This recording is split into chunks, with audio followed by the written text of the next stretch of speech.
За сайн байцгаана уу? Манай Dark Ember channel-ийн энэ 7 оны дугаарыг хэлэхэд бэлэн болсон байна. За тэгээд нөгөө л хэл дээрээ хэрвээ шинээр сонсож байгаа хүмүүс байхan бол Dark Ember гээд 7 нөгөөлөний 4 өдөр болгон гаргахыг хичээдэг. Үнэн бодит болсон явдлын талаар ярьдаг сувг байгаа. Тэгээд сүүлийн 1-2-7 хоног бит хоёр жоохон залхуураад ядраад 25 минутын 20 минутын богинохон болсон явдлуудыг ярьсан. Тэгээд би яг энэ 7 хоногийнхоо хэргийг арай нэг жоохон уурт 40-50 минутын хэрэг яриа даа гэж бодоод хайж явж байгаад нэг хэрэг олсон чинь айгүй амар хэцүү хэрэг олцсон. Тэгээд ойрдоо ерөнхийдөө ийм амар хэцүү хэрэг орчуулж яриаггүй хутсан бэлээ.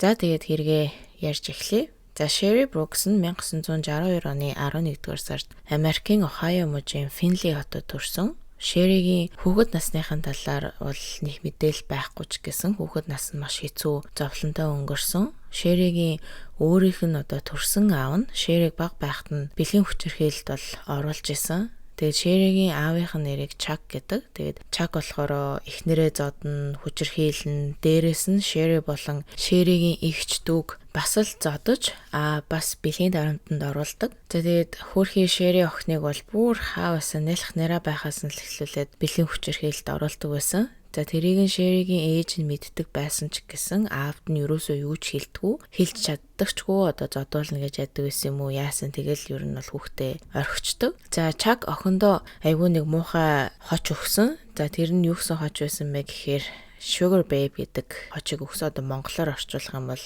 чихэр babe гэдэг чинь хонгор гэсэн үг. Тэгээд аав нь хүүхдээ багт нь хүчирхийлж исэн юм чинь яагаад Sugar Babe гэдэг нэр өгсөн бэ гэдэг нь бол ойлгомжтой байх. За тэгээд энэс бүр замаа юм гэх юм бол Sherry одоо тэр хочтой өөрөө маш их дуртай болсон. Тэр нэрээрээ өөрийгөө дуудуулах дуртай болцдог. Бүр том болоод. За ингээд Sherry 3 нас хүртлээр ээж автайгаа цуг амьдарч агаад 3 нас хүрээд хүүхэд хамгаалах байгууллагын буюу одоо CPS-ийн ирээд Sherry-г авч Sherry асрамжийн газрууд дамжиж амьдрах болсон. За тэгээд 16 нас хүртлээр асрамжийн газарт амьдарч агаад асрамжийн газраа орхиод өөрийнхөө төрсөн ээжийнхэн гэрт очсон. За энэ үед ээж нь аавтай салцсан байсан ч гэсэн аав нь бол ээжийнхэн гэрээр орж гардаг. Тэгээд бас Sherry-г нүүж очсны дараа охинтойгоо бүр ойрхон бай гэд бүр их орж гардаг болсон. За тэгээд яг яагаад ойрхон байх гээд байсан шалтгаан нь бол ойлгомжтой. Дахиад охиноо хүчирхийлэх гээд хүчинтэх гээд ойрхон байсан. За тэгээ Sherry-г болохоор чи миний хамгийн дуртай охин, би чиний төлөө бүх зүйлийг хийн гэл тэгэнгүүт Sherry эргүүлээд тэрэнд нь айгуу дуртай. Ааваас анхаарал авах гээд бол юу хийснийг нь хийдэг болцсон. За тэгээ нөгөө Stockholm syndrome гэдэг өвчин байдаг штэ. Яадаг вэ гэхээр өөрийг нь хүчирхийлж исэн хүнд хайртай болчтой. Тэгээ Sherry одоо аавыгаа өөрт нь аавын хайраар хайртай хүчирхийлж байсанд бараг энгийн зүйлгээд өөрөө итгэцэн байсан. Тийм болохоор байнгын аавынхаа анхаарал халамжийг ингээд нэхээд аавтаа хүчирхийлүүлж байгаа ерөөсөө юм тоохоо болцсон байсан. За ингээд Sherry асрамжийн газарт байхдаа өөрийгөө жирэмсэн байсан. Тэгээд хүүхдээ төрүүлсэн байж хахад нь хэн нэгэн хурж ирээд миний хүүхдээ ингээд хулгайлцаан гэд өөртөө итгэждэг. За яг яагаад тэгэж ээжтэй байн хилээд байсныг нь хэлж мэдэхгүй байна. Энэ бол ерөөсөө худлаа ясан. Sherry ерөөсөө жирэмсэн болоогүй. Харин Sherry-г асрамжийн газарт байхад нэг охин жирэмсэн болоод нэг охин төрүүлсэн. Тэгээд тэр жоохон охиныг Sherry өөрөө хулгайлах гад хүмүүст ингээ худлаа хэлээд яваад исэн юм шиг байгаа. За тэгтээ тэр бол угаасаа бүтггүй төлөвлөгөө байсан. За ингээд Sherry 18 нас хүрээд нэг найз залуутай болсон. За тэгсэн тэр найз залуу нэг хэн байсан бэ? Ямар айлын хүн байсан бэ гэхээр хамаатныхаа за тэр тусмаа ойрын хамаатныхаа буюу ээжийнхаа эгчийн хүүтэй нь үерхэж эхэлсэн. Үеэлтэйг штэ. Бүр ингээд заваарсан цус ойртолт болчихж байгаа байхгүй юу? За тэгээд ер нь бол энэ Brooks-ийн гэр бүл цус ойртолт гэдэг зүйл маш их байдаг. Энгийн л зүйл шиг гэрийнх нь хүлээж авдаг байсан. За тэгээд гэрийнх нь буюу одоо хамаатных нь энэ хоёрт kissing cousins буюу үнсэлцэж байгаа үеэлүүд гээд хочиг хүртэл өгсөн. За тэгээд энэ хоёр 2 жил цуг байжгаад хүүхэдтэй болоод Scotty гэдэг нэрийг бүдэ өгсөн. За Scotty-н Sherry-гийн анхны хүү бөгөөд Sherry дахиад одоо нэмж 8 хүүхэдтэй болно. За Sherry яг энэ үеэс ихсүүлэл хүүхэдтэй болсноосоо хоошоогоо ээж болсноосоо хоошоогоо бүр амар мангас чөтгөр шиг болж эхэлдэг. За яасан гэхээр өөрөө баг байхдаа аавда хүчирхийлүүлдэг байсан шиг Шэри өөрийнхөө жоохон нэрийг бэлгийн хүчирхийлэлд дарамтанд оруулж эхэлсэн. За энэнийхэн талаар цагдаа нар болон хүүхэд хамгаалах байгууллагын удалгүй мэдээд Скоттыг Шэригийн ээж нь буюу эмээтэй намдруулах шийдвэрийг гаргасан. За Шэригийн ээж нь ч гэсэн Шэрийг жоохон байхад нь охиноо хүчирхийлэлт автаад ах чи ерөөсөө тоодгүй байсан хүнд Скоттыг өгсөн гэхээр хэр сайн харж хандж ийсэн хэлж мэдэхгүй байна. За тэгээд цагдаагийн бүртгэл дээр Шэри нэл хүүдээ аман секс хийж өгдөг байсан гэдэргээд бүр амар муухай дэтэлтэй репортыг бичсэн. Тэрийг цааш нь яриад яах вэ? За тэгээд ийм хүнийг чинь баг шоронд насаар нь шууд оруулах хэвээр тэгсэн чинь ямар ч шийтгэл өгөөгүй, шоронд ч ороогүй, юу ч өгөөгүй. Харин ч Скоттын хүү дээрээ 7 хоногт нэг удаа очиж уулзах эрхтэй болсон. За тэгээд ингээд цааш нь Скоттед юу тохиолдсон хүүхэд насныхын талаар ерөөсөө мэдээлэл байхгүй лээ. За ингээд 1982 оны 3 дугаар сард үеэлтэйгээ Шэри салаад дахин нэг эрэгтэй болох Майк Малони гэдэг залуутай танилцаад энэ хоёр танилцаад ерөөсөө удаагүй 3-4-7 хоног болсныхоо дараа гэрэлцгээж Шэри удалгүй дахин жирэмсэн болоод Жошуа гэдэг хүүтэй болсон. За ингээд анхных нь хүүг Шэригээс хүүхэд хамгаалах байгууллага аваад явцсан байхад чинь хоёр дахь хүү төрүүлснийг нь мэдээд шууд Шэригээс уг нь аваад явна асрамжийн газарт аваа чинь эсвэл өөр хүнд өргүүлэх ч юм уу тех бахаагээ би бас бодож байсан байхгүй. Тэгсэн чи ерөөсөө тэгээгүй. Шэри бол зүгээр л хүүхдээ төрүүлснийхаа дараа гэрлүүгээ аваад явсан. За Шэри болохоор хүүхдээ ерөөсөө хардаггүй, гэр орнооч цэвэрлдэггүй. Жошуа хүү бол бүр амар орчинд амьдардаг. Газраар нь дүүрэн хог, новш, хүүхд дүүрсэн. Аав ч гэсэн хүүгээ ерөөсөө тоодгоо Майк гэр орнооч гэсэн цэвэрлдэггүй. За тэрнээс гадна хүүхдийн сүү өгөхгүй, өхрийн сүү уулгаад идэг байсан. За хүүхдийн сүү сар болгон очиж авах үнгүй эрх Шэрэд байсан ч гэсэн дэндүү залхуу болохоор очиж авдгүй. Хүүдээ үнэнээ сүү өгөөл хооллоод идэг байсан. За тэгсэн чинь хүүхдэд ерөөсөө нэг нас хүртэл үнэнээ сүү өгч болтгүй юм билээ л дээ. Яагаад тэгэхээр үнэнээ сүүнд дэндүү их уурга байдаг болохоор дөнгөж төрсэн хүүхдийн илэг нь боловсруулж ерөөсөө чаддгүй юм билээ. Бас гэцний дотор цус алдалт явагдах маш их эрсдэлтэй гэд айгүй их олон сөрөг нөлөөтэй. За тэгээ Жошуа хүү хөөрхий тэрнээсээ болоод гэц нь хийгээр дүүрээ, зогсоо зайгүй уйлдаг, шөнө унтдаггүй, гэц нь маш ихээр өвддөг. Тийм байсан. За тэгээд эмчнэр нь хүртэл за та нар няраа хөөхөдтэй үнэнээс өгч болохгүй штэ гэд хэлээд байхад чинь ерөөсөө тоодгүй өгөөдлөдөг байсан. За тэгээд хүүхэд хамгаалах байгууллагын ажилтан хүртэл сар болгон ч юм уу 7 хоног болгон ирж шалгадаг байсан юм байлээ. Тэгсэн хэрнээ л бас ерөөсөө тоодгүйсэн. За тэгээд Жошуа хүүгийн аав Майк бүр хүүгээ уйлахыг нь төвчж чадахгүй байжгаад нэг удаа хүүгээ алгадаад дараа нь диван руу хүчтээс аваад шидсэн. За тэр үед нь гэрт нэг хамаатны хүн байж таарад ашгүй цагтаа дуудаад цагдаа нар хурж ирээд Майкийг баривчилж авсан. Харин Жошуаг бол шууд асрамжийн газарт авчиж өгсөн. За энэний дараа Шэри 22 нас хүрээд дахин жирэмсэн болж Майк гэдэг хүүтэй болоод бас л Майкийг хэдхэн сартай байхад нь хүүхэд хамгаалах байгууллагын болон цагдаа нар хурж ирээд хүүхдийг авч явж асрамжийн газарт аваачсан. За ингээд Шэри нийт 3 нялх нэраа хүүхд Шэригээс хүүхэд хамгааллынхаа ингээд аваад явчих жоохгүй. Тэгэхэд 4 байна уу 5 дахь удаага жирэмсэн болох юм бол хүүхэд өрөнгөд нь шууд хүнд өргүүлэх юм асрамжинд очих байх гэж бодно да. Тэгсэн үгүй. Дахин жирэмсэн болсон. За тэгсэн ч гэсэн ерөөсөө тэр CPS-ийн болон цагдаа нар хурж ирж Шэригээс хүүхдийг нь бол аваагүй. За тэгээд энэ удаа жирэмсэн болохдоо охиндоо болсон. За Шэри өөрөө баг байхдаа аавдаа хүчндүүлж хүчирхийлүүлж исэн болохоор цаанаасаа ингээд бүр шижгийн охинтой болмоор өөрт нь маш их санагддаг байсан. Яагаад тэгэхээр аавынхаа өөрт нь хийж байсан зүйлийг үргэлжлүүлэх гээл охинтой болох гэсэн байгаа байхгүй юу. За охинтой болоод Шэри охиндоо Мария гэдэг нэрийг өгөөд охиноо алдахгүй тулд цэвэрхэн хувц өмсүүлээд сайн харж ханддаг байсан. За тэгээд Марияг хинж тэрч авч болтгоо Шэри зөвхөн өөрөө л бүгднийг хийдэг. Харин хүүгээдээ болохоор Шэри бүр хамаа намаа байхгүй баг гудамжны хүн гэрт нь хурж ирээд авсан ч ерөөсөө тоодгүй байсан хэрнээ охин дээрээ болохоор бүр шал өрөөсөн. За тэгсэн 1987 онд Мария бараг 1 настай байх үед эмээ Марияг эмнэлгийн яаралтай тусламж руу авч явдаг. За яасан гэхээр Мария ойч хүрээгүй жоохон охин байсан шүү дээ. Тэгсэн чинь охины бэлэг эрэхтнээс нь маш их цус гарцсан байсан. За тэрнээс нь харахад бол охин хэд удаа хүчндүүлсэн байхыг нь олж мэддэг. За хэн хүчнэсэн бэ гэхээр өөрийнх нь төрсэн ээж Шери байсан. Өөрийнх нь ээж нь хүчрхийлж исэн болохоор Мариад ингээл хүн ойртонгууд Шери айгүй их ууралдаг, хэнийг ч ойртуулдаггүй, дандаа цэвэрхэн хувцалж, хоол хүндээ сайн өгдөг байсан шалтгаан гэх юм бол хүүхэд хамгаалах юм уу цагдаагийнх нь мэддэхгүйгээл тэгдэг байсан юм шиг байгаа. За тэгээд надаа энийг бас сонсчод өстө нэр энэ хүүхнийг харах бүр нэр мууг олдоогүй яаж хүн нэр юм байдаг байна.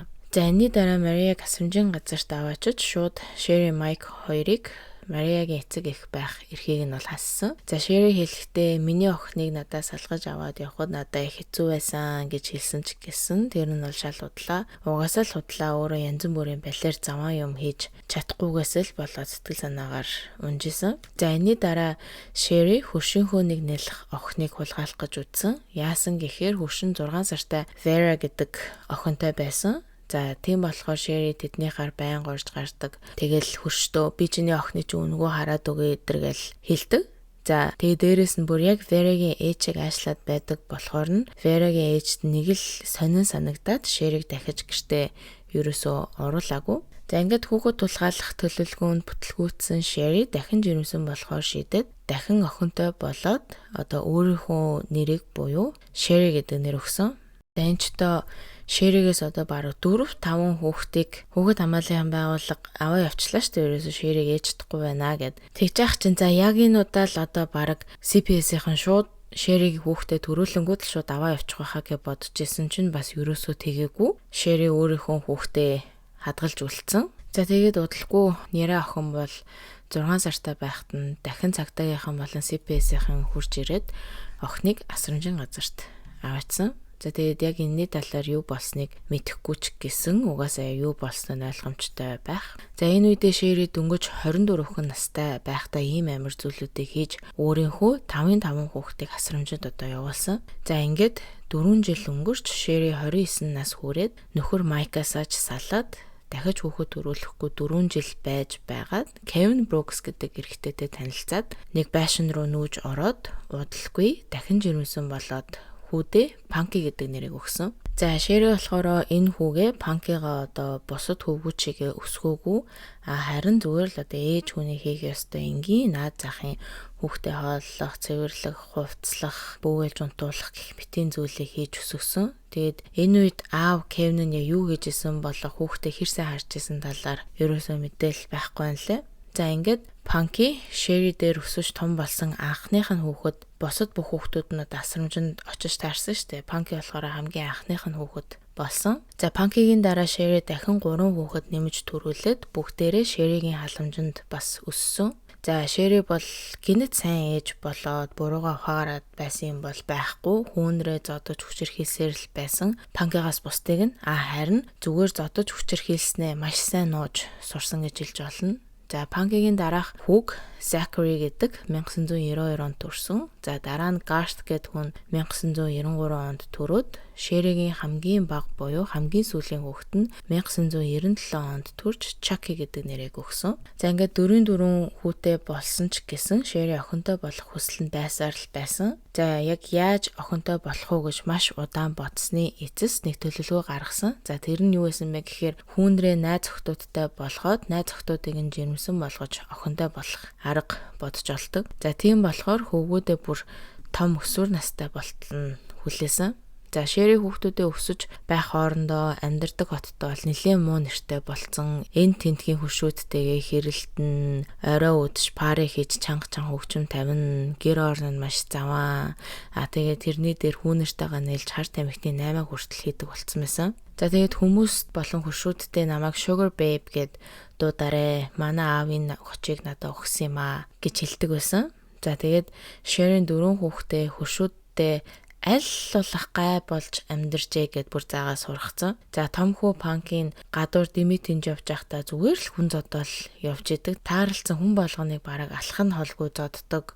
Тэрнээсээ болж байнгын энэ тентгийн шоронд ороод гараал явж идэг. За нөгөө 3 хүн ч гэсэн ялгаагүй хэрэгтэй хөвгт орооцолдож сургуультай хүүхэд зодсон, юм хулгайлсан гэх мэтийн хэрэг тариал явж идэг байсан. За тэгээд Шери бол баг том хүүгээсээ Панкигаас айдаг байсан гэж хэлж болно. Яагаад тэгэхээр Панки бол маш амар хэрцгий яавалч яачаар нөхөрөөсөн болохоор хүүгээсээ айж бараг хүндэлдэг байсан. Хүн одоо ердөө 16 настай байсан шүү дээ. Тэгээд 16 таа тийм амар хэрцгий юм чинь нас явах тусам улмал амар болох бах. За ингээд Sherry 13-аас 16 настай болсон том 3 хүүгүүдээ гарч найз охинтой болоочээ. Тэгээд унтахтаа бэлгэвчгүй хийгээрэй гэж дандаа цагтдаг байсан. За тэгээд бүр өөрөө гадуур явж ээж аав нь тоодгүй хаягдсан өсвөр насны охин байна уу гэж хайгаад хүүнэрийнхаа найз охиныг нь болгохыг хичээдэг байсан. За тэгэж явсаар байгаад Панки нэг Heather гэдэг найз охинтой болоод Garth нь болохоор Gina гэдэг найз охинтой болсон. За тэрийг Sherry мэдээд бараг л одоо өдөр болгон за та хоёр өстө бэлгэвчгүй хийсэн үү? Бэлгэвчгүй унтаарай. Өнөөдөр хэдэн удаа бараг хийсэн гэж асуудаг байсан. За тэгээд удалгүй Sherry-гийн ч гэсэн хүсэл нь биелээд Панкигийн найз охин Heather жирэмсэн болоод Sherry бол маш их баяртай байсан. За ашгүйдээс та миний төлөвлөгөө тэ бараг 50% бэлчлээ тэрэл бодож исэн чинь Heather хүү төрүүлчдэг. За тэгсэн чинь Sherry тэрийг нь мэдээд Heather-д бол маш их уурн хүрээд байнгын загнаад үгээрээдэж сэтгэл санааны дарамтанд оруулдаг болсон. За энэний дараа Garth-ийн найз охин Gina бас л жирэмсэн болоод охинтой болохыг Sherry мэдээд Gina-г одоо энэ тентгүү дагж яваал юу хийж үйлдэл болгоныг нь зааж өгөөл Gina-гаас салхаа болчдөг. За тэгсэн чинь Gina ингээд удалгүй хүүхдэн зулвчдаг. За тэрийг Sherry мэдээд Gina дуурлаа дарчаагүй чи өстө нэрээ ямар хогийн мөгийн ингээд бас дахиад ингээд загнаал сэтгэл санааны дарамтанд оруулсан. За тэгээд хоёр дахь том хүү болох Zach нь энэ үедээ найз охингүй байсан. За тэгэхээр Sherry гараад Zach-т Vera Joy Regal гээд нэг охиныг олж өгдөг. За би дээр нөгөө эхлэхдээ Sherry хөршийнхөө охиныг булгаалах гээд оролцсон гэж хэлжсэн шүү дээ. За тэр үедээ Vera 6 сартай байсан бол одоо 16 настай болсон. За тэр Vera энэ Vera хоёр ч яг адилхан охин баггүй. За Vera-гийн талаар жоохон ярихад 2-3 нас хүрээд Vera сэтгцийн өвчтэй, IQ маш доогуур, анхаарал тавьж чаддгүй эмгэгтэй гэж онцлогдсон. Тэгээд 16 настай байхдаа оюун ухаанаа 8 байна уу 9 настай хүүхдэг шиг гэж гарсан. За тэгээ бас 11 настай байхдаа харамсалтай нь өөрийнхөө төрсөн аавда хэд хэдэн удаа маш хэрцгийгээр хүчндүүлж байсан харамсалтай хэцүү түүхтэй охин. За Vera-гийн аав нь тэр хэрэгээрээ шоронд 20 жил суух ялыг бас авч исэн. За тэгээд охин 18-тай болоод ахлах сургуулаа төгсөж чадаад найз нөхөдтэй болоод сайхан байхдаа харамсалтай нь Sherry-тэй тааралдаж Sherry-гийн хүү болох Zach-тай танилцдаг. Sherry Vera хоёрыг яаж хоорондоо танилцсан бэ гэхээр Vera зүгээр нэг өдөр алхаж явж исэн чинь Sherry тааралтаад өө чи өстө сайн уу намайг санаж гин үү чамайг бага ах чинь хардаг байсан штэ би гэх мэтэр ярьж агаад гэртээ авчираад хүү болох 13 настай Zach-тай танилцуулсан. За Vera ч нь одоо болохоор 19 настай болцсон байсан. Гэхдээ оюун ухаан 8-9 настай хүүхдэг шиг хэвээрээ байсан болохоор яг Zach-ийн хоёр хоорондоо танилцсан тал дээр бол яг ийм тийм гэд хэлж чадахгүй байна. За Sherry эхлээд Zach Vera хоёрыг зүгээр найзууд байжгаад цаашаага энэ хоёр үерхэд явах байх гэд найдажсэн болохоор Vera-г бол гэртээ байнгын уурдаг. Тэгээ Vera-гийн тархийг бол баг багаар угааж эхэлсэн. За эхлээл ингээл нэг их хайр халамжтай хүн шиг аашцан гаргаал, найз шиг нь хамаг амьдралынхаа талаар сонсоол, аавтаа хүчндүүлж байсныг сонсоод бүр их илүү Sherry таалагдаад яг яаж өөрийнхөө талд оруулж өөрийнхөө бүх хүссэн зүйлийг хийлгүүлэх үү гэж бодож жагаад баг багаар тархийг угаасаар байгаад эхлээд өөрийнхөө гэр орны ажлыг хийлгүүлж эхэлсэн. За Vera болохоор өөрөө тэрэгцэртэй байдаг байсан. Тэгээд тэрэгцэртэй болохоор ерөөсө гэрийн ажил хийж чаддгүй. Яг яагаад тэрэгцэртэй суудаг болсон талаар мэдээлэл байхгүй лээ. Тэгээд миний бодлоор бол дэндүү эгчнтэй болоод суудаг болцсон л ах гэж бодож байна. За тэгээд өдөр болгон Vera-гаар хөлөө бариулдаг, харт амхныхаа 8-ааныхаа зарим ажилд гүйлгдэг. Бас сар болгон Vera ингээд халамжийн мөнгө авдаг байсан юм л да. Тэрийг Sherry мэдээд надад өгчөж байгаа ч гэж хэлээд Vera-гийн бүх халамжийн мөнгийг нь хүртэл авдаг болсон. За тэгээ Vera бүр багасаа л завлан үзэж өссөн болохоор Sherry нэг жоохон ингээд хайр халамж тавиад үзүүлсэн чинь Sherry-г бараг ээчгээ хараад хүндэлж эхэлдэг. За ингээд ер нь нэлээд удаан хэдэн жил Vera-гийн тархийг угааж өөрийнхөө талд өөрийнхөө үгээр байлгаад 3 жил өнгөрсөн. За тэгээд энэ үед Зак 16 нас хүрээд Вера 22 настай байхад нь Шэри одоо насанд хүрсэн юм чинь энэ хоёр унтаж болно, секс хийж болно гэж үзээд Зак Вера хоёрыг хооронд нь унтуулад шууд хүүхэдтэй болох төлөвлөгөөгөө эхлүүлсэн. За Закч гэсэн яг эрүүл хүүхэд бол байгаагүй. Зан харьцааны эмгэгтэй, оюун ухааны бас эмгэгтэй, IQ жоохон доогуур байсан болохоор ээжийнхэн юу хийх гэснийг шууд хийдэг байсан. За ингээд бодлохгүй Верач гэсэн жирэмсэн болоод охинтой болно гэдгийг нь Шэри мэдээд эмчтэй уулзах, хүүхдийн хувьд сонгох, хүүхдийн ор авах гэх мэт бүх зүйлүүд дээр Шэри дандаа шийдвэр гаргаж одоо Верагийн юу идэх хүмсгийн хүртэл хянж заадаг болчдөг. За тэгээд тэр болоогүй охины нэрийг хүртэл Шэри өөрөө сонгоод Виллиден гэдэг нэрийг өгсөн. За энэ яг ямар утгатай нэр вэ гэхээр Верагийн аавыг нь Виллем, тэрнийх нь Виллиг нь аваад Шэригийн аавынх нь овгийг нь Дин гэдэг байсан. За тэгээд энэ хоёр нэрийг нийлүүлээд Виллиден гэдэг нэр өгсөн. За одоо зөвөр ингээд яг бодоод үзтээ хоёр балиар заваарсан эрэгтэйчүүдийн нэрийг аваад ачтаа өгчдөг нас бүр ёо. Вера болон Шэригийн аав хоёр хоёулаа охтуудаа хүчээр хийлжсэн. Тэгээд яг юу бодож дотор нь ямар бодол төрсөн болохоор ийм балиар нэр бодож болдог байна нэрээ бүр. Энэ хүүхний талаар нэрээ үнэндээ надад хэлэх муу болтохгүй нүү. За тэгээ болоогүй Закас цаасан дээр охиныхоо аав ээж байхаас татгалзаж бүх эрхийг эмээд нь буюу Шэри өглөө гэсэн цаасан дээр гарын үсгийг нь хүртэл зурулж авсан. Яг го тэрнээс цаашлаагүй л тэгээ бүр өөрийн болгож өргөж авахын тулд тэр чинь маш их олон хууль шатны байгууллагуудаар явах хэрэгтэй болохоор Шэри угаасаа залахгүй заваа амтан болохоор угаасаа тэгж явахгүй нь ойлгомжтой. Угаасаа Шэрид ч тэгж өгөхгүй байх угаасаа. За ингээд 10 дугаар сарын сүүл болж Вера 7 сар хагастай жирэмсэн байсан үед дахиад бараг одоо 6-7 хоног төрөхөд дутуу байхад нь Шэри өөрийнх нь төрсөн өдрөөрөө төрүүлмээр санагдаад интернет дээрээс Кастерийн тоос хүүхэд төрүүлэх базуулалт эхлүүлдэг гэдгийг нь сонсоод Шэри Верад 3 шилт асуулгачдаг. За яг 11 сарын 3-нд Вераг ингээд төрүүлмээр санагдажсэн байхгүй юу? Тэгээ бүр 3 шил тос жирэмсэн эмэгтэй дуулгачдаг. За Кастер тосыг зөвхөн 2 байна 3хан халбаг эдрийг л ингээд хэрэгэлдэг болохоос биш. Тэгээд шил мэлээр нь бол хэрэглэх айгүй аюултай. Дотор цус алдалт энтер болно. Тэгсэн чинь тэр нь бол Шэрид юусоо хамаагүй зүгээр л Вера 11 сарын 3-нд хүүхдэд төрүүлж ивэл надаас та хамаагүй гэж бодсон. За тэгсэн чинь 3 шил Кастертоос уусан нь нөлөөлөөд Верагийн гидс нь базалж эхлээд шууд эмнэлэг рүү явсан. За охин 11 сарын 4-нд буюу 6-7 хоногийн өмнө маш бага жинтэй амьсгалын янз бүрийн асуудалтай төрж одоо хэдэн 7 хоног эрчим дэмжлэгийг хийлгэж агаад ашгүй эдгрээд гэртээ хайрсан. За Вера охиноо төрснөөс нь л хоошоо шууд л хайрлаад, таламжлаад маш их хайртай байгаа шүү дээ угаасаа ээж нэмчин. За тэгсэн чинь Шэри айгүй их ууралсан. Яагаад тэгэхээр наад охин чинь минийх чи хүүхдээ харж чадахгүй байна. Наашаа өг гэл булааж авдаг. Харин Зак болохоор ерөөсөө хүүхдээ тоосон ч юм байхгүй. Ээжийнхаа юу хэлнэ тэрийг нь хийгээл явж идэг. За Вера өөрийнхөө охиныг ингээл аваал, хооллол, унтуулгаал, тэгэнгүү Шэри айгүй их ууралдаг.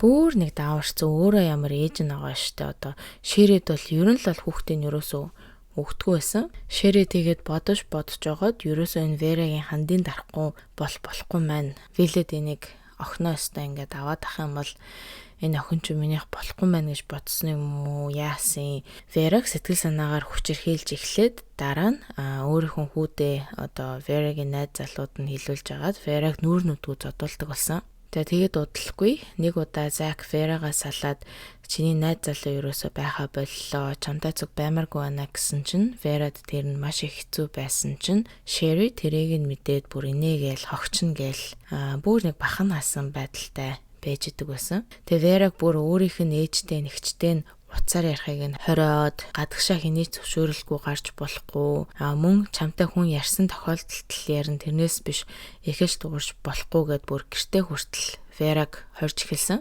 Тэгээд яг яагаад зүгээр Вераг хөөгөөд явуулчих болоогүй юм бэ гэхээр нөгөө Шэри Верагийн халамжийн мөнгийг авдаг байсан болохоор гэртээ ингээд хориод байлгаад идэг байсан. Тэгээ Вера ч гэсэн өөрөө Шэритэй хэрэлдэх, өөдөөс нь юм хэлэх одоо оюун ухаан байхгүй. Бас Шэри нэмээд өөрийнх нь ээж нь Верад дургу чамайг хаяад явсан, чамд өөр хүн байхгүй гэд ойлгуулсан байсан болохоор Вера ч гэсэн тэрэндээ ингээд итгэцэн байсан. Тэгээ ер нь л бол өөртөө тохиолдож байгаа зүйлүүд зүгээр л энгийн болох ёстой зүйл болдгоороо болж гинэ гэд ойлгоцсон байсан гэж хэлж болно. За ингээд 2010 оны 7 дугаар сарын 4-нд том хүү Панки гадаа найз охин Хайдертайгаа алхаад явжсэн чинь машин дайруулаад зууртаар маш хурдан нас орчдөг. За Панки Heron One гэдэг нэг хар тамхиг авах гад явж исэн бэлээ. Тэгээ зарим хүмүүс хэлэхдээ болохоор айгүй бол хар тамхины 8 буруугаар эргээд машин дайруулж амиа алдсан байхаа гэж ярьдаг. Тэгвэл цагдаагийн албан ёсны репорт дээр машинд дайруулж ослоор нас барсан гэсэн бүртгэлтэй. За тэгсэн энийг нээж Шерин мэдээд одоо ганц хайртай хүн байсан штэ. Тэгээд нас орчлаа. Найз болох хайдрал ямар нэг юм хийж миний хүүг алчлаа гэж шууд өөртөө итгэждэг. За тэгээд итгэцэн болохоор өөрийнхөө бусад хүүнэрийг хайдрын гэрлүүн явуулаад үхтэл нь зод гэд явуулцдаг. Тэрний дээр Шэри хүүнэртээ curb stomping заавалчгүй хийгээрэй гэж хэлсэн. За curb stomping гэдэг нь яг юу вэ гэхээр замын хажуугийн нэг давжаа байдаг штэ. Тэрэн дээр хүний амийг нь ангаалгаж агаад шүдэрээ давжаа хазж яхад нь дээрээс нь нэг хүн хүзүүрөө юм уу нуруур нь хөшгөлхийг хэлдэг мөлий. Тэгээд заавалчгүй тэгэж үхтэл нь хайдрыг зодоорой гэж бүр захиад явуулсан. За хайдар ч гэсэн ингээд зодуулж цагдаа нарт дараа нь очсон уугүй юу тэр тал дээр бол ерөөсөө мэдээлэл байхгүй лээ. За ингээд Панкиг оршуулад чандарлаад Шэри гэрийнхэн хойморт тавиад дээр нэг KitKat шоколадыг тавьсан. Яагаад гэхээр хүүгийнхэн дуртай шоколад байсан болохоор тэгэж тавьсан. За Шэри хүн нас барсан болохоор маш ихээр уурлаад тэр их уураа одоо Верад гаргаж эхэлдэг. Ямар шалтгаангүйгээр Верагийн хоолыг нь хорин өөрийнхөө үлдэгдэл шахруугаар хооллдог. Эсвэл хөгцөрсөн хин ч иддэггүй хоолыг өгдөг. Тэгэд хоолоо идэхдээ дандаа шалан дээр нохоо шиг идүүлдэг. Босод гэрийн гişүүд нь ингээд ширээн дээр суугаад идэж яхад нь Вера болохоор нохоо шиг яг хажууд нь шалан дээр сууж идэг байсан. За тэгээд Верагийн амьдардаг байсан өрөөн цонхон агархай, өвөл болохоор маш хүйтэн, хевсэн хөгцөрсөн, матрас нь бас хөгцрөөд нил бас шээс болцсон, өрөөгөр нь дүүрэн жом. Ер нь л бол энэ байшингаар нь дүүрэн жом. Нойлын өрөөнд хүн орохын аргагүй галтар. Ер нь л бол аимшиг нөхцөлд амьдардаг байсан. Тэгээ болоогүй дээрээс нь Шэри гахаа авч тижээхэр болоод нөгөө гахаагаа аваад Верагийн өрөөний одоо алхаж ордог нэг том шүүгээ байдаг. Тэрэн дотор амьдруулдаг болсон. За гахаага ч гэсэн тэр шкафнаас ерөөсөө гаргадгүй. Гаргахаараа Верагийн өрөөний хевсэн дээр бааж шээдэг. Одоо тэгээ гахаах ч гэсэн нэг ёсондоо болохоор амтан зовоож байгаа байхгүй. Тэгэд хаяада Шэри Вераг тэр гахаатай цуг шкафанд орж унтгийж шийтэгдэг. Тэгээ бас өөрийнхөө охин руу жоохон ч гэсэн ингээл ойртох юм бол Шэри шууд урт мод гаргаж ирж агаад Вераг шахууртаж зоддог. Тэнгүүд нь хөөрхөн эмхтэй доошо шалан дээр хөвтөж байгаа уучлаарай охиноо харсан гэл уучлалт гуйдаг бүр айгүй хэцүү. За тэгсэн Шэри энэ Вера манай Брукс гэд гэр бүлийн нэрийг гутаагаад байна гэд гэрийнхаа гишүүдтэй буюу одоо 3 хүүдээ хэлсэн. Тэгсэн чинь нөгөө 3 хүүд нь бас тэгэж санагтаад Вераг нүүр нүдгүй зүгээр л бараг байж ахтан зоддог болсон. Тэгэд энэ үед Верагийн эгчин нээж нь хаана байсан ядаж нэг яаж амбалтоо гайгүй байгаадаа гэх нэг ерөөсөө сургалж асуудагчгүй ер нь бол тэгэл охиноо орхицсон. За энэний дээр хүүхэд хамгаалах газрын ажилчид гэртэрч үзлэг хийдэг. Тэгээд өрөөгөр дүүрэн бас шээс жом бохир замаа орчин байна гэдгийг нь мэдсэн. Бас Верагийн биеийн тэр чигээрээ хөхөрсөн зодуулсан байдалтай байсныг мэдсээр байж ич хинч одоо юу ч хийгээгүй. Шэри одоо 5-5 няраа хүүхэд хүчрхийлжсэн гэсэн цагтаа дээр бүртгэлтэй хүн байхад чинь яагаад тэгээ зүгээр орхичдаг вэ? Яг хүүхэд хамгаалахын ажилчид ирээд Верагаас ингээд би чинь яагаад тохирсон гингүүд би явж байгаад унтсан юм аа гэж хэлсэн. Тэрэнд нь итгэсэн. Бас чи энэ амьдрахад дуртай юу гэсэн чинь дуртай зүгээр гэж хэлсэнд нь бас итгэсэн. За итгэсэн ч гэж бараг ажиллаа нээх хийх дургу за асуусан бол болоо гэд нэг сэтгэлээсээ хийдэггүй зарим хүмүүс өдөн шүү дээ. Яг тийм ажилчид таарсан байгаа байхгүй. Тэгэд хэрвээ дахиад жоохон цаашаагаа ингээд судалсан бол Вераг 8-9 настай хүүхдийн оюун ухааны IQ-тай гэд гараад ирнэ. Тэгээ бас Шэриг одоо пидо гэсэн репорт нь гараад ирэх байх чи ерөөсөө тэгэл орхицсон. Тэгээ цагдаа нар ч гэсэн энэ Бруксийн гэр бүлийн байшин дээр 10-аас 20 удаа ирж исэн. Хар тамхины 8-ны хэрэгээр эсвэл хөвгүүд нь ингээд янз бүрийн хэрэгтэй хөвгт оролцсон, зодон зохион болсон хэрэгээр дуудлагаар ирж исэн. За тэгх үедээ Вераг ингээд маш их хэцүү байдалтай байгааг нь харсан мөртлөө бол юу ч хийгээгүй, асуугаачгүй. За ингээд иймэрхүү байдалтай явсаар байгаад 2011 он болж охин 15 сартай харин Вера 24 байна уу 25 настай байх үедээ нэг зүйл болсон. За юу вэ гэхээр Вера ингээд хоол идээгүй 3 хоног болцсон байсан. За тэгээд маш их өсөөд нөгөө панкигийн чандарсан чандрынхан дээр KitKat гэдэг нэг шоколад тавьсан гэд хэлсэндээ. За тэр шоколадыг аваад идчихдэг. За тэгсэн чинь тэрийг нь Garth-ийн найз охин Gina хараад Gina гэдэг чинь нөгөө нэг жирэмсэн болоод хүүхдэн зулавчдаг охин. За тэр хараад шууд гүүгээд шэрэд хэлсэн. За тэгсэн чинь нөгөө Белэр аваа гэж уур нь хүрээд 2 хүү болох Zach болон Garth хоёрыг Vera-г одоо хөтлөн зод гэж хэлээд нөгөө хоёр чинь шууд Vera дээр очиод зодоод хөрхийн эмэгтэйгийн 2 нүд нь хөхрөөд хамарныхаа нэс нь уураад бүх бие нь нэл хөхнэц болоод үлдсэн. За тэгээд энэ амьдарч байгаа байшин нь бол нэг том байшин биш байсан мөртлөө дотор нь бол маш олон хүн амьдардаг байсан. За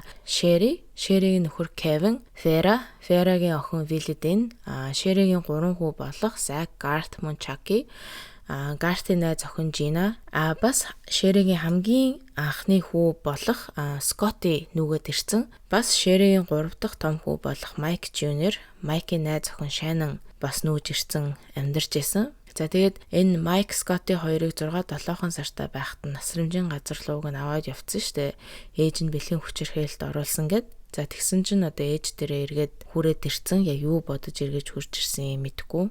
За одоо энэ хэрэгт хамааралтай 2 хүнийг танилцуулъя. За нэг нь Danny Bixler, нөгөөх нь Nicole Peters гэдэг нэг 2 хос. За Danny Bixler нь болохоор 21 настай. Нөгөө Шэригийн үеэл анхны найз залуу байдаг штэ. Тэрнийх нь хүү гэхээр одоо хамаатнууд болж таарж байгаа. Харин Nicole Peters нь 17 настай Danny-гийн найз охин. За энэ хоёр болохоор хүүхдийн хориход анх танилцж исэн. Тэгээ цаашаа үерхэд явъя гэсэн чинь Danny шоронд ороод 18 сар болоод гарч ирснийхаа дараа энэ хоёр үерхэж эхэлсэн. За Nicole бол одоо бүр Danny-д донтцсон гэж хэлж болно. Danny хаашаа явна, тийшээ явдаг. Тэгээ шоронгоос Danny бол гараад ерөөсөө 7 хоноогүй байхдаа дахин зодон хийж цагдаа нар араас нь хөөгд явж исэн. За тэгэхдээ очих газаргүй болоод авга ихчийнхаа буюу Шэригийн гэрт нь очсон мөлий. За тэгээ нөгөө томхүү панкийн амьд байхдаа өөрийгөө ингээл би Crips гэд мафид харьяалагддаг гэж худлаа бүлбэл төсрөө яваадсан байхгүй.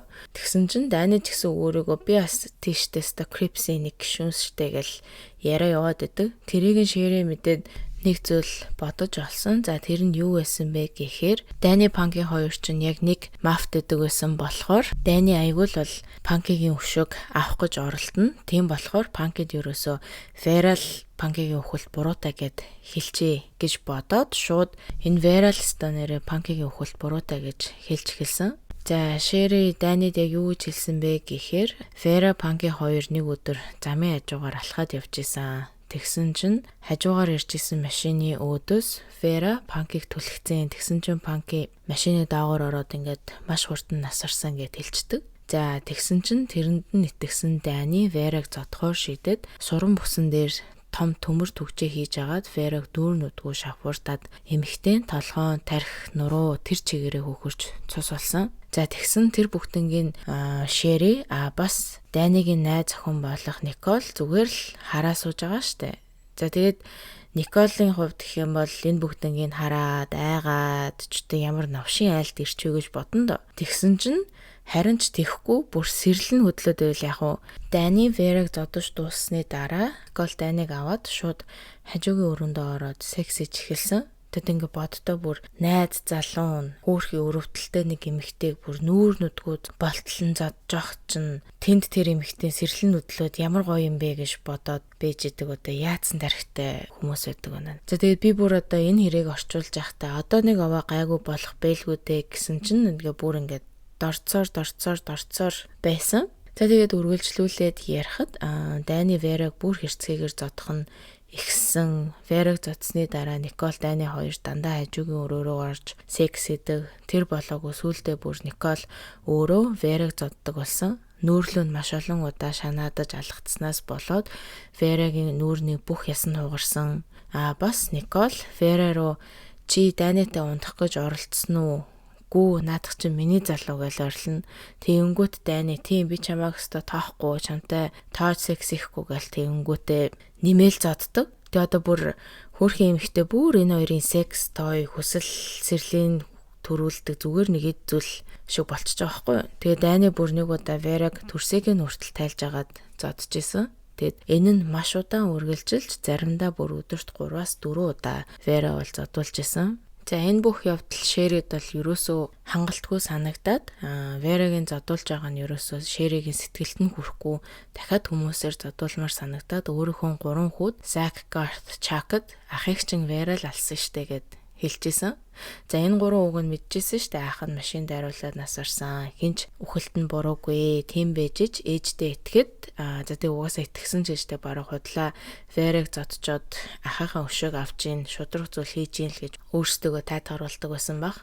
За ингээд Вераг нүцгэлж агаад гэрт хин байна дуртай нь очиж зодноо хүчөнднөө хамаа байдгүй байсан. Ерөөсөө тэгэл том өрөөнд ингээл нүцгэн нэг болонд хэвтчихийдэг өөрхөн эмэгтэй. За тэгээд нэг удаа задуулж байхад нь Дайны хутаг гаргаж ирээд Вераг хөл рүү нутгалсан. За тэрийг нь Шэри хараад очоод хурууга хийсэн. Тэгээд зарим тэндээсэн хүмүүс хэлэхтэй болохоор Шэри бүр хурууныхаа яс хүртэл нь ингээ цаашаа түлхэж оруулсан гэсэн. Тэгээд тэгж бодохоор одоо хөөрхөн эмэгтэй бол бүр ямар их өвдсөн болоо. За дараа нь өөрийнхөө 14 настай Чакийг гараад нохооны баас аваад гэж хэлээд авчирсныхан дараа Вера хүчээр тэр нохооны баасыг идүүлсэн. За тэгсэн чинь Вера эдэд тэсэлгүй бөөлчүүд гаргацсан. Тэрийг нь Шэри харж байгаа дахиад тэр бөөлцийг нь идүүлсэн. За дараа нь болоогүй Никол 0-ийн өрөөнөөс 0 бөглөрхөөр хэргэлдэг нэг урт модон бөглөр өдөн штэ тэрийг Дайнад өгөөд Дайны тэрийг авч агаад Вераг артлаас нь хүчинсэн. За дараа нь Никол 0-оос сойз авчраад Верагийн бэлэг эрхтэн рүү хийгээд эргүүлээд гаргаж ирсэн. Энэ үед Верагийн өмнө ирсэн байсан болохоор нөгөө сойз чинь нэл цус болж гарч ирсэн. Тэгээ тэрийг сойзоор Вераг шүдэ оо гэж хэлээд шүдийг угаалгуулсан. Тэгээ бүр одоо яаж хүнийг хүн биш юм шиг мэдрэмж өгч дорд үзүүлэх бүгднийг хийсэн байгаа байхгүй эдэр. За ингээд нэг иймэрхүү байдалтай хэсэг байжгаад Шэри Вераг алхаар шийдээд цагтаад яаж баригдахгүй байх вэ гэж бодож байгаад галт тэрэгний осолд орцсон юм шиг болгоёгэд бодсон. Яг яаж тийм бодол орж ирсэн бэ гэхээр Верагийн нэг 16 настай эгчийнхэн хүн галт тэрэгний тэнд тоглож байгаа санаандгүй алтарч унаад яг галт тэрэгний зам дээр унаж таарад тэгсэн чинь яг тэр үед нь галт тэрэг бас ирж таарад хүүгийн толгойг нь тасалсан хэрэг гарч исэн. Тэгээд яг тэр хэрэгээс Шэри санаа аваад ерөөсөө Вераг алаад галт тэргэнд дайруулсан юм шиг болохыг гэж бодож эхэлдэг. Тэгээд нөгөө гэрийнхэндээ хідүүлээ Вераг эхлээд зүсэж хутгалж алаад дараа нь богооны зам дээр тавьчи. Тэгэнгүүт богоон Вераг дайраад Вера бүргэрний мах шиг нэцэрхаар нь хамаг бит хэдийн зовж тарчлаж исэн эд мөрийн баримт байхгүй болно гэж хэлсэн. За тэгсэн энэ хэргийг хэн хийх вэ гэд ярилцахад Зак би хийе гэсэн чинь Шэри өөрийнхөө хүүн нарыг алингээр нь ч хийлгүүлэхгүй харин Дайны Никол хоёроор хийлгэх санаа төрсөн. Тэгээ Шэри Дайны Никол хоёрт панкигийн өшөөг авъя л да гэд хэлсэн чинь нөгөө хоёр ч гэсэн за тийм тэгээд 2011 оны 3 дугаар сарын 26 болдог. За тэгээд дараагийн миний ярих хэсэг бол жоохон толгой эргүүлж магадгүй. Гэхдээ хамгийн ойлгохтойгоор тайлбархыг хичээе. За ингээд 26-ны өглөө байшин руу нулимс асгаруулгач хин нэгийг шийдсэн. Тэгсэн чинь гэрт гал гарсан. Тэгэхээр нь Майкийн найз охин Шанан тэр үедээ жирэмсэн байсан болохоор шууд гэрээс гараад яаралтай тусламж руу явж гизэндэх хөхтөө үзүүлэх гээд гарч явсан. Тэгээд орой гэртээ ирсэн. Орой гэртээ ирээд Шанан шууд нулимс асгаруулгач цацсан нь Верагийн буруу болж таарсан. Тэгээд Вера руу гэрт байсан хүмүүс дайраад байхаар нь Шэри Никол Дайны хоёрт Вераг аваад алхачаад хүрээд ирээ гэж хэлсэн гисэн. За тэгээд энэ бүх зүйл чинь дандаа нөгөө Шэригийн үгээр явж байгаа болохоор бас яг үнэн болсон үгүй юу гэдэгт нь бол итгэхэд хэцүү. За Вера тэрнээс нь маш ихээр айгаад Шанан болон Скоттын нараас надтай цуг яваач гэж гуйсан боловч бүгдээрээ үгүй гэсэн. За тэгээд тэр өдрийн оройн 9 цагийн үед Вера Дайны Никол хоёрт гарч явсан. Тэгээд одоо мэдээж гарахгүй явахгүй гэж дургуутсан боловч Дани чи хэрвээ бит хоёртаа гарч явахгүй бол чиний толгойч хаг цохгий шүү гэж сүрдүүлсэн болохоор аргагүй ирэхэнд бол Вера гарч явсан. За ингээд Вера явахынхаа өмнө Шэри рүү сайхан амраарай Sugar Babe гэж хэлсэн чинь Шэри өдөөс нь сайхан амраарай гэж хэлээд энэ хоёр бол салсан. Энэ хоёрын хувьд бол хамгийн сүүлийн үг нь тэр байсан. За дараа нь Никол Дани хоёр Вераг аваад замын дэнд очоод Никол хутга гаргаж ирээд Вераг хутгалж эхэлсэн боловч хутга нь хувцсыг нь цоолж чадахгүй байсан болохоор Никол Вераг хувцаа тайлгаж байгаад тайлсныхан дараа 15 удаа хутгалсан. За хутганы ир муу байсан болохоор Вера амь тэмцээр байсан. За тэгсэн Дани орж ирээд Вераг маш хүчтэй нэмж 6 удаа хутгалаад дараа нь Дани Верагийн арт нь гарч агаад хүзүүг нь хэрчээд богоны зам дээр толгойг нь тавиад Дани Никол хоёр цухтаасан. За тэгсэн чинь азар Вера амьд үлдсэн. За тийм байс амьд үлдсэн ч гэсэн би энэ маш их гэмтэж шархацсан болохоор богоны замаас биеэ холдуулаад одоо хөөрхөн эмхтэй нас барсан. Тэгээ богоны замаас ердөө 15 см-ийн зайтай холдож хэвтэж чадсан. За Верагийн цогцыг богоны жолоож хараад шууд цагтаа дуудаж цагтаа нар ирэхэд цагтаа нарынх нь нэг нь бол шууд өө эн чинь нэрээ Брукс гэд гэр бүлийн байшинд амьдардаг эмэгтэй байштэй гэд шууд таньсан. За тэгээд Шэригийн гэрт нь очиод Верагийн цогцыг олдлоо гэд Шэри хэлсэн чинь Шэри бол шал худлаа уйлал Вера найз залуутайгаа манахаас алхаа явсан штэ тэр нь алдсан юм шүү гэл янз бүрийн худлаа юм яриадсан. За тэгсэн чинь Дани Вераг алсныхаа дараа шууд маш их хэмжээний арх уугаад юу хийсэндээ гимшээд Верагийн эгчийн очиод хамаг хэрэгээ хүлээгээд эгч нь тэгсэн шууд цагтаа руу дуудаад Дани Никол хоёр бол газар дээр баривчлагдсан. За Дани шууд л цагтаа баригдаад хамаг үннээ хэлээд юу болсон талаараа ярьсан. Харин Никол болохоор би яагачгүй гэд худлаа хэлсэн ч гэсэн Дани болохоор аль хэдийнэ Николын юу хийснийг бол хэлсэн байсан. За ингээд шүүх хурал болоод Дани насаараа шоронд орох ялыг 40 жилийн дараа тэнсэн харилцахаар авч харин Никол хэрэг үлдэхдээ 17 настай байсан болохоор 23 жилийн ялыг авсан. Харин Майк, Шаннон, Зак, Чаки гэд ер нь л бол гэрт байсан хүмүүс бүгдээрээ цагтаад худал хэлсэнгээд нэгээс 2 жил шоронд орох ял авснаас бол өөр юу ч аваагүй. Тэгээ болоогүй бүр хэргийн арталтайсан хамаг хорыг хутгасан Шэри хүртэл бүр ямар ч ял аваагүй яг цагтаад худал хэлсэнгээд ял авсан. Тэгээ Шэригийн шүүх хурал нь юунаас чимтэй болоод хоошилж явсаар байгаад 4 жилийн дараа 2015 онд болсон. Тэгээд Харт амих 8 алсан болон цагтаад худал хэлсэн хэрэгээр л одоо ял авснаас өөр ямар ч ял аваагүйгээ одоо бүр ёо. Одоо жишээ нь хэм бол аллага үйлдэхэд тусалсан, халамжийн мөнгө улгаалсан, Вера гэртээ хорж исэн, хүн өлсгсөн, сэтгэл санааны дарамтанд оруулж исэн, хүчирхийлж исэн гэдэг үнцөндөө хэрэгээр ял өгөнд байхаа гэд би бодож исэн байхгүй. Тэгсэн чинь ерөөсөө Харт амих 8-аас болон цагтаа худал хэлснээр л ял авсан. Тэгээд ял авахтаа 40 сар буюу 3.3 жилийг шорон суугаад гарсан. Тэгээ саяхан Шэрийг нас орсон гэд комментууд яваад исэн. Тэрний үнэн худлыг нь бол би хэлж мэдэхгүй байна. Харин Верагийн экс Зак болохоор шорон оронгоор нэлээд орж гарсан. Бүтлгүй нөхөр бол хэвээрэл байгаа. Тэгээ яагаад шоронд орсон бэ гэхээр юм хулгайлсан, хэрэгтэй хөвгт орсон, хүндээ зодтолцсон гэх мэтийн хэрэгүүдээр бол байнгын шоронд орж гарч идэг. За тэгээд Вераг алуулсны дараа Виллидийн охин бол нэг хөөрхөн хайр халамжаар дүүрэн гэр бүлд өргүүлж очсон. Тэгээд одоо сайхан амьдарч байгаа. Орой болгон ээжийнхэн зургийг тэрж унтдаг гэсэн. Тэгээд одоо бол 14 настай болсон. Нэр энтрээ өөрчлөөд нэг газар сайхан амьдарч байгаа ах гэж найдаж байна. Харин хөөрхий Вера нас барахтаа дөнгөж 24 хүн настай байсан. Тэгээд цагтаа нар Верагийн өмдний карманаас охиндоо бичиж үлдээсэн нэг захааг олдог. За захааг нь унших юм бол миний охин Виллидийн ээж нь чамдаа хайртай шүү. Чи миний маш сайн нэлэх охин шүү. Би чиний ээж болсондоо маш их баяртай байдаг. Чамайг 11-р сарын 4-нд өөрийн 4 цаг 16 минутанд 2 кг 770 г мөн 48 см төрүүлсэндээ би маш их баяртай байдгаа. Ээж нь охиндоо маш их хайртай шүү гэсэн захаа бичиж үлдээсэн байсан. За тэгээд энээс харахад бол Вера охиндоо ямар их хайртай байсан нь бол харагдаж байгаа. Тэгээд охин нь ч гэсэн тэгээд энэ захааг бол авсан.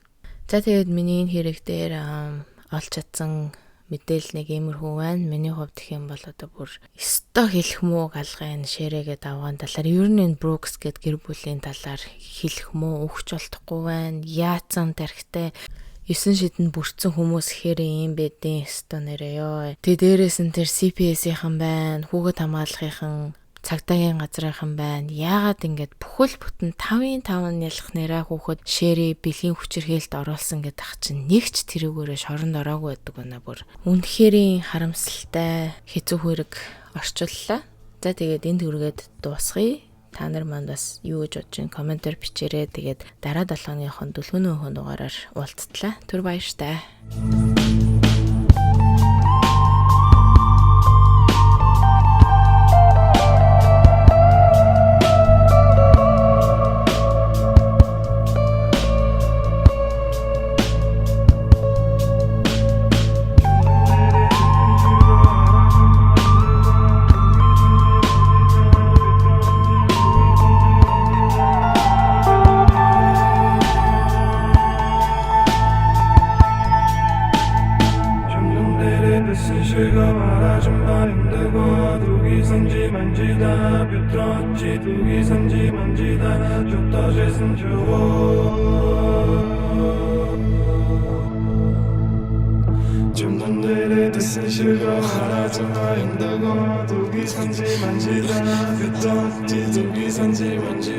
저 떠져선 저